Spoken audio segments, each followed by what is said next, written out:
Mantan Bupati Lombok Barat ZA ditetapkan sebagai tersangka dan langsung ditahan penyidik Kejaksaan Tinggi NTB.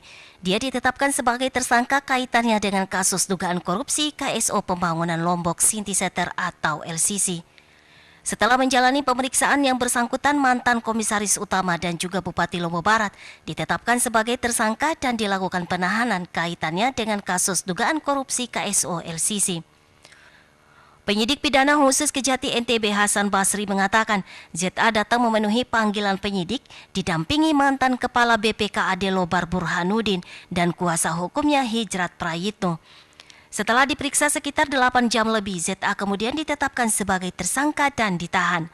Menggunakan rompi tahanan Kejati NTB, ZA digiring penyidik menuju mobil tahanan untuk dibawa ke lapas kelas 2A Lobar yang ada di Kuripan. ZA menjadi tersangka ketiga yang terseret kasus korupsi KSO Pembangunan LCC. Sebelumnya, 2 tersangka terlebih dulu ditahan jaksa.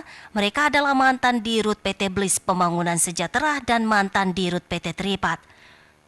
Kami, tim penyidik Kejaksaan Tinggi Nusa Tenggara Barat,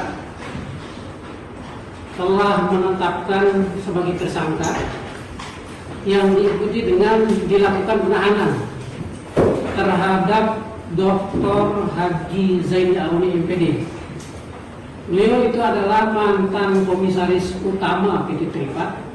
Ketiga tersangka diduga melakukan penandatanganan kerjasama operasional atau KSO yang merugikan negara mencapai 38 miliar.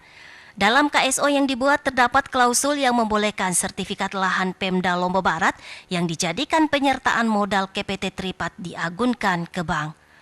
Sertifikat tersebut kini masih diagunkan di Bank Sinarmas sementara pembayaran kreditnya masih macet.